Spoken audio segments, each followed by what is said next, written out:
Welcome, everyone, to another weekly episode of The 1 Yard Line. He's Nick Terork. I'm Jared Vinecourt. Another weekend of NFL football in the books, Nick.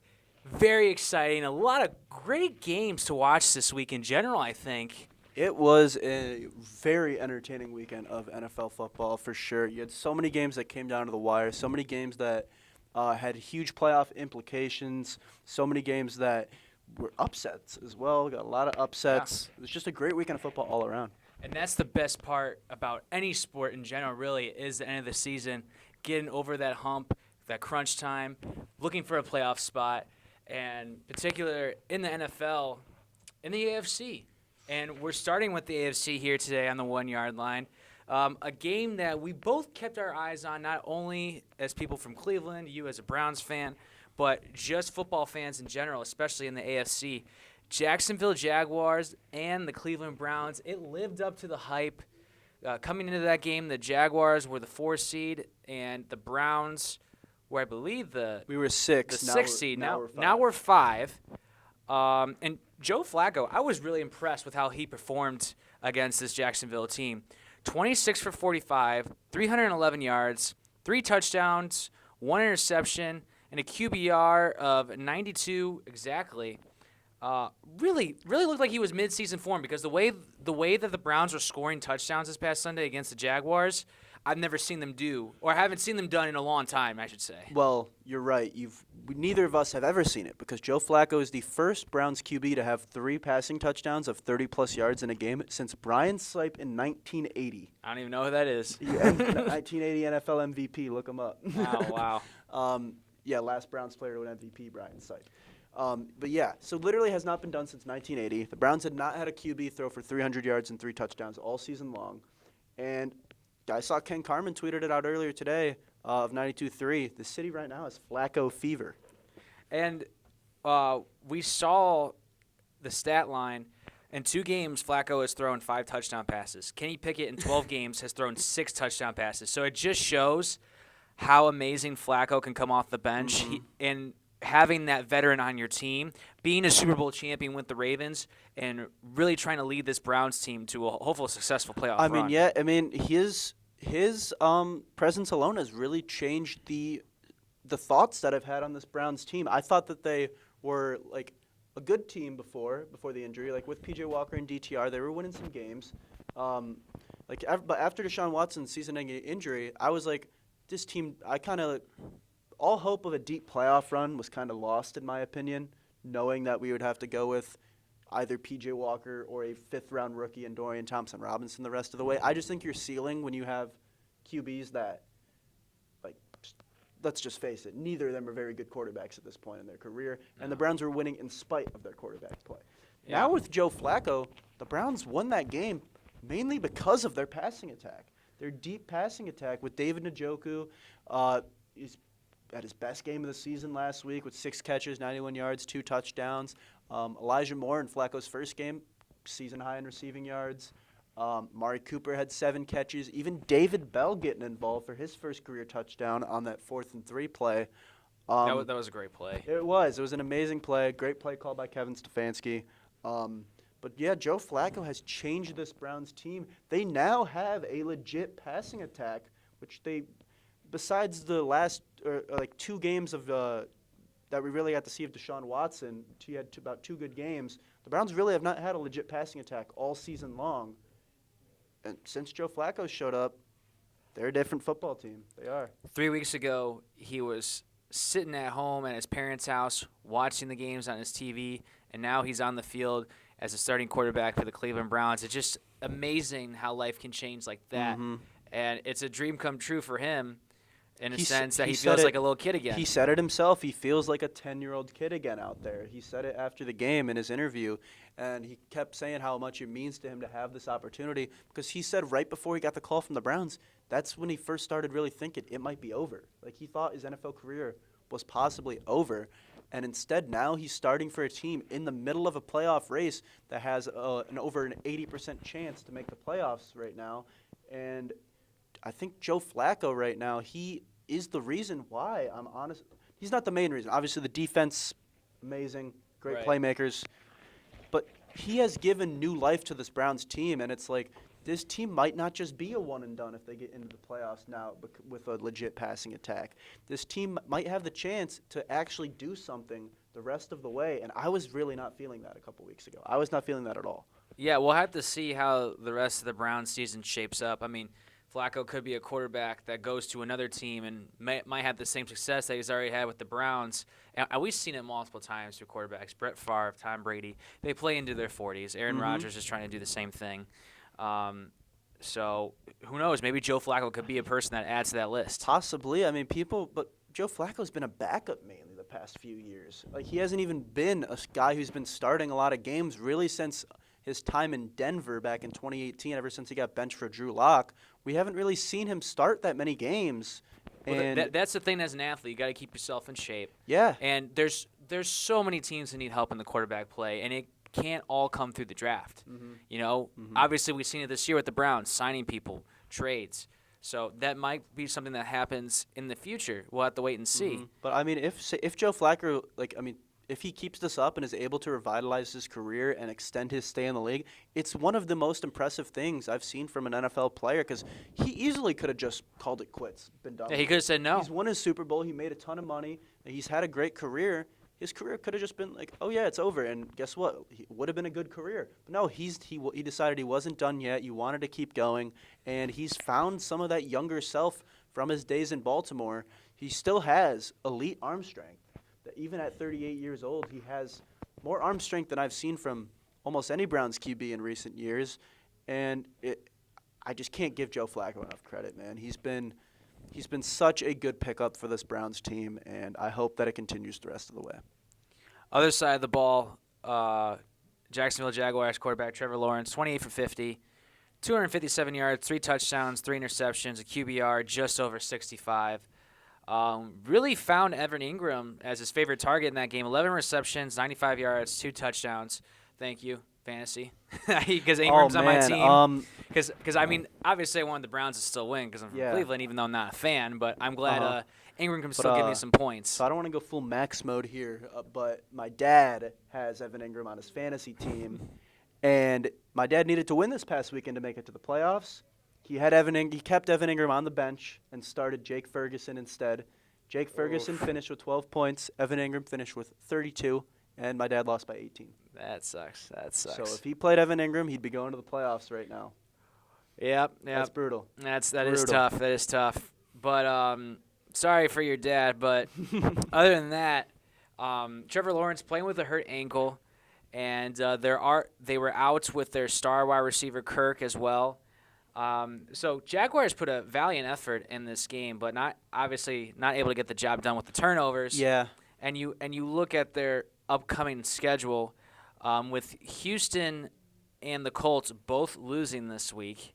The Jaguars are able to remain in first. Yeah, still in first place. Still have a game lead over the Colts and the Texans. Some notable games for the Jaguars coming up is they will face Baltimore. They will face the Ravens. That'll be a good AFC test for them, and definitely something for them to stay ahead in their division. Yeah, and now they've lost 2 in a row. They were potentially in play for the number 1 seed if they would have won that. If they would have won that, and they never lost on the road either until they went to Cleveland. Because if they would have won that Bengals game last Monday night, they would have had the number 1 seed. Instead, right now they're currently the 4 seed. They would actually be facing the Browns if the playoffs started right now. Yeah. But the Jaguars would be at home this time. But still, I think that's a game that could go either way. Right. Looking at it, but. And I'd much rather face Jacksonville than like Kansas City. Oh yeah, I mean even though the Chiefs look very vulnerable right now, and I'm sure we'll get to that later. But yeah, I mean Trevor Lawrence, I really couldn't tell if he was healthy or not. He had spurts of good moments, and then other times he just looked lost. Heading into the week, it's like you kept hearing he's got a high ankle sprain. High ankle sprains normally take like 4 to 6 weeks to recover from, and he played in a brace that and taping same week against a really good defense. But to be honest, though, he was moving pretty well. He was getting all around the pocket. He was running for first downs. I was like, Trevor Lawrence, they either must have shot him up with some of the best painkillers they got. Or cortisone shots. Yeah, or they've overblew his injury. Because he was moving pretty well. There were a couple times where he was limp, like he would come up limping after some hits or some runs. But still, he kept moving well the whole game. So I really don't even know if it was the injury is the reason for the 3 interceptions, because all the interceptions, it kind of looked like it was a miscommunication almost between him and his receivers, which doesn't really make sense this late into the year, especially like maybe you would expect that with a guy like Flacco, who they just signed off the street and isn't used to throwing these receivers. But Lawrence has been playing with these guys all year long, and there were a lot of miscommunications in this game between him and his receivers, and it led to the 3 interceptions. So I don't know if Lawrence needs to get healthy and if that will. They definitely need to go over the playbook a little bit more. They need to they need to get their passing game back in sync, because it was not in sync at all this past weekend. And they need to get it together quickly if they want to win that AFC South, because I know the Texans and the Colts did lose, but they're only one game up. They're only one game up. They got to at least win 2 more games down the stretch. And who knows, maybe to win that AFC South. Who knows, maybe in 2 weeks we'll be talking about it being reversed. Texans might jump ahead of the Jaguars, and then the Jaguars might be on the wild card. I don't know but the C.J. Stroud injury as well, that's looming right now. Yeah. He has a concussion, so he might not play this week. And Texans, he went down hard. They have the Texans. I know they have the Browns coming up in 2 weeks. So AFC South, it's probably the best division race right now in the AFC, at least, because it's all pretty close. You got 3 teams all fighting for it. And I'm excited to see how it comes down at the end of the year. Speaking of the AFC South, Nick, I want to get to our next game here. The Bengals and the Colts. Colts going back-to-back games here where they're going to face AFC North opponents. They just finished facing the Bengals, and they got destroyed by the Bengals, who we'll get to in a moment. And this upcoming week, they're going to have the Steelers as well. Both wild card teams, that with the Bengals and the Steelers. In this upcoming game of the Steelers, this is a game they have to win, especially with Pickett being out. Mm-hmm.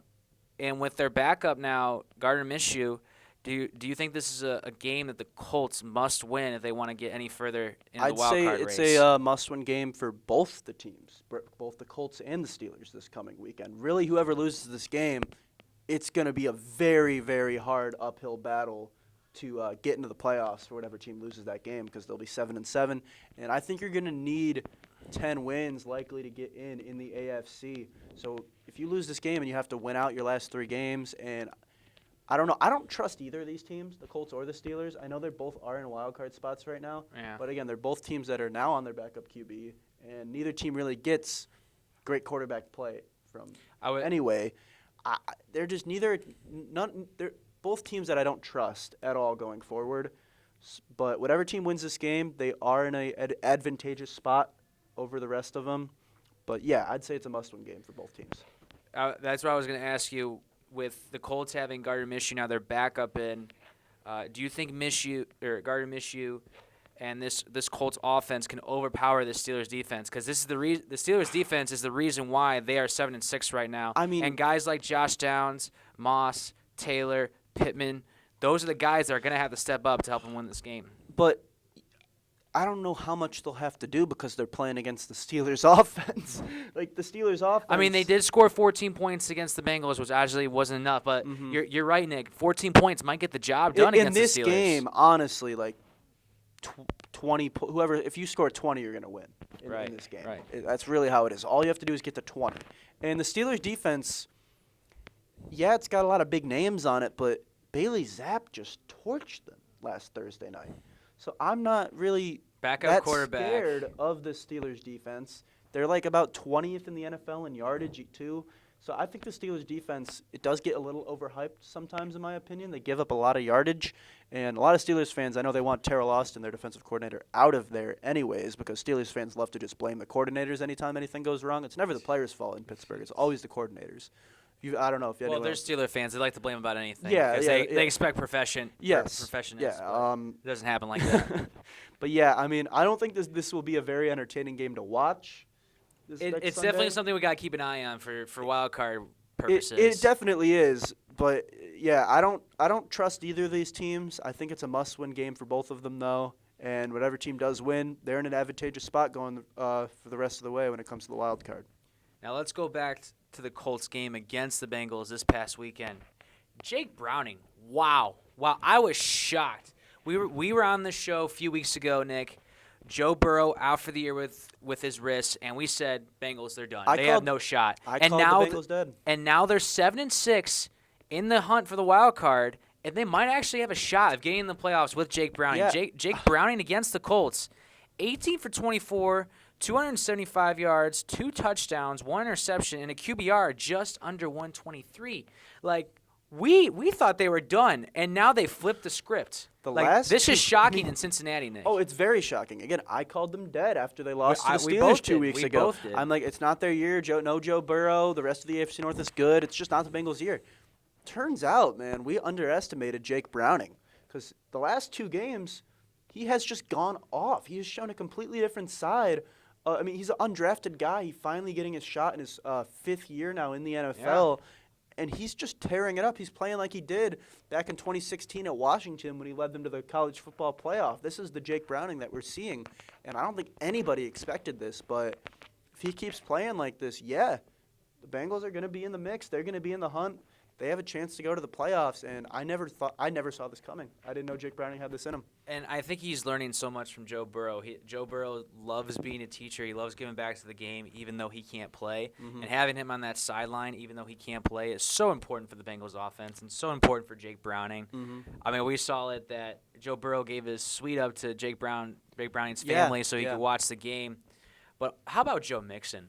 I mean, he's really stepped up for this club, too. 21 carries, 79 yards, and 1 touchdown against the Colts. He's really been a providing factor for this Bengals offense. I mean, the Bengals, they have the weapons on offense. Like, the weapons on offense with guys like Mixon, Jamar Chase, T. Higgins, who's finally he's finally back. Yeah, he's finally showing his form from the last 2 seasons. He's had a down year overall, but he's been playing pretty well lately. Had a big game on Sunday. Tyler Boyd's a good player. The Bengals have, in general, just a lot of really good weapons on offense, and I'm sure that's helping Jake Browning a lot, and maybe making him look a little bit better than he is. But still, Jake Browning deserves a ton of credit. I'm not saying that, but yeah, the Bengals' weapons to go with Jake Browning, it's a good offense. It still is a good offense. They have a chance, and I didn't expect it. I was wrong. Well, Bengals are not dead. Their schedule does not get easier, Nick, because in Week 16, 17, and 18, the Bengals have a tough stretch. Week 16 at Pittsburgh, Week 17 at Arrowhead against the Chiefs, and then Week 18 home against the Browns. Those are 3 killer games for the Bengals that they have to at least win 1 out of 3 if they want to even be considered in the wild card. But realistically, you got to win 2 out of those 3 games if you want any shot of making the playoffs. Yeah, you got to at least win 2 out of the 3. If you go 1-2, that's not going to be good enough. You at least got to win 2 out of the 3. And those are that's a terrible 3-game stretch. Going to Pittsburgh and then going to Arrowhead. Those are 2 terrible places to play at as a visitor. Yeah, I don't think Pittsburgh's as good as the record No, says. I think they have a better shot against Pittsburgh, but even then, it's a division game. They did lose to Pittsburgh 2 weeks ago. Yeah. But that was also with Kenny Pickett in, so maybe if Kenny Pickett's back or if Mitchell Trubisky's the starter for that game, it'll be a little different. But I don't know. The Bengals, I'm not going to count them out. They did just beat back-to-back playoff teams the past 2 weeks. They beat the Jaguars. They beat the Colts. Those are 2 teams with winning records. And if Jake Browning keeps playing like this, there's no reason the Bengals can't win some of those games. But it'll be interesting to see Jake Browning against a good defense like the Browns. The Steelers, they're overrated, but they're still a solid defense with some good pass rushers. So yeah, it'll be interesting to see how Jake Browning performs against some good defenses going forward. But I will say though, for Jake Browning, he's got a chance to get himself paid this offseason, though, if he keeps playing like this. We were saying this about Josh Dobbs earlier in the year, if he kept playing like he was. Hey, they need a paycheck because, I mean, we'll talk about it later with Tommy DeVito with the Giants, but he's only getting $20,000, and he still lives with his parents. Yeah. Because he's literally 10 minutes from MetLife. Yeah, I mean, again, this is the year of the backup quarterback is really what it's been. Paid. They need money, too. If Jake Browning keeps playing like this, some team's going to give him a hefty check to be their starting QB next year. Yeah. Because, I mean, the Bengals aren't going to need him. They got Joe Burrow coming back next season. Wow. So if Jake Browning keeps playing like this and plays the Bengals into a playoff spot, he will get a check next year to play somewhere and maybe be a starter, along with, like, maybe Joe Flacco might as well. Like, this year has been – it's been an interesting NFL season. It's been the season of the backup quarterback. It has been. And all these guys, we've seen some guys that we have never heard of. I mean, we've heard of Jake Brown, we've heard of Joe Flacco, but guys that we didn't expect to be in the thick of this playoff race, all of a sudden come out of nowhere and look like really damn good NFL quarterbacks at times. And a lot of guys have the chance to get paid this offseason if they keep it going through the last 4 weeks. We'll have to wait and see. Obviously, we wish them all the best of luck. It's tough being an athlete, getting underpaid as it is. But moving on to another game, and we talked about it a few weeks ago on the show, Nick, how the primetime games, especially on Monday night and Thursday night, haven't been that great. But last night, Monday Night Football did not disappoint. No, it did not. We had to start off with the game that everyone was like, how? What? Tennessee and Miami. Tennessee was down 27-13 in the fourth quarter with 2:53 left to play, and they come back and beat the Dolphins. When teams are down by 14 points in the final 3 minutes of the game, they have lost 767 straight games. The last win was when the Texans defeat the Colts in 2016. That's just an unfathomable stat, Nick. Like, everyone probably thought with the Titans down by 14 to Miami with 3 minutes left to go, everyone, including Titans fans, turned off that TV and went to bed. Yeah, I mean, I was watching the other game. I was watching Giants-Packers that we'll talk about later, but that's the game I was watching because I thought that would be a better game. I mean, I looked at the matchups last night. I didn't really think that they were the very good matchups. I thought the Dolphins should blow out the Titans. I thought that the Giants and Packers wouldn't be that entertaining of a game. Turns out they both were very, very entertaining games. And, yeah, I was watching Giants-Packers, and then that game ended before the Titans-Dolphins game. So I threw that game on.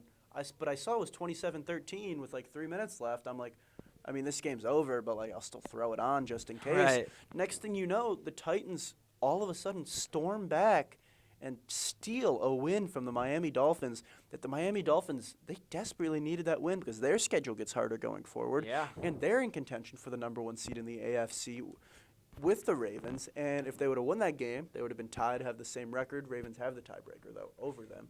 But, yeah, this is a devastating loss for Miami. Just absolutely an embarrassing one, to say the least. Because it's so embarrassing. You're trying. We've said it all season long on this show. You're trying to break that stereotype for Miami, at least. Oh, we lose to good teams, but we beat the bad ones, and it just shows right there that doesn't help their case. And you mentioned it, Nick. Miami's schedule: Week 15, they're playing Dallas. Week 17, they're at Baltimore, and they close the season out against the Bills. Yeah. So all those games against top-tier teams, especially with the playoff seeding in jeopardy, that's a game Miami can't lose. No, I mean, they need that. It's such a bad loss for the Dolphins, man. Because if they would have, say they won that game, they're 10-3. Ravens are 10-3. In 2 weeks or 3 weeks, you play the Ravens. That game could have been for the number 1 seed potentially. But now, even if you win that game, you still don't have it unless the Ravens lose some games here going forward. Besides and we talked about it last week on the show, besides the Ravens facing the 49ers on Christmas, they don't really have many hard games left. Yeah, it's just I don't know how you lose that game if you're Miami to a rookie quarterback, to a Titans team that has pretty much all but packed it in for the season. They really haven't been – they've been an afterthought the whole season pretty much. Yeah, when a game that you just thought you had in the bag and you just completely give it away in the final 3 minutes, it's just a brutal loss. I still think Miami will be fine. They're still on track to win their division. Yeah.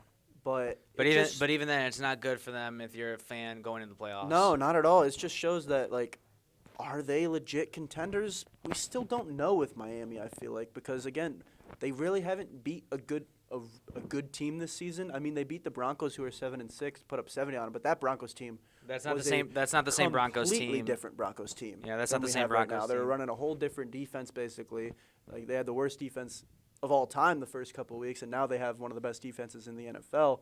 So, I don't know. In my opinion, the Dolphins haven't beat a good team yet, and now they're out here choking games at home to a 4-8 Titans team.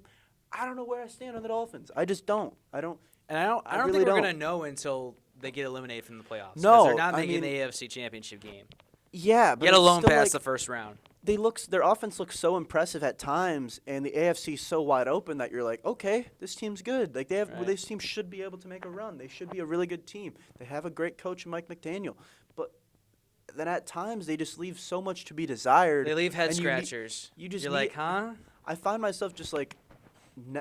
It's like mixed emotions. It's like one minute you're happy, another minute you're like I said, head scratcher, huh? Yeah. What? I mean, they just do seem like obvious potential frauds who aren't as good as their record. They to me, that's just what they seem like right now. And again, we'll see going into the playoffs. The AFC is wide open, but right now I'm not confident in this Dolphins team to make a deep run.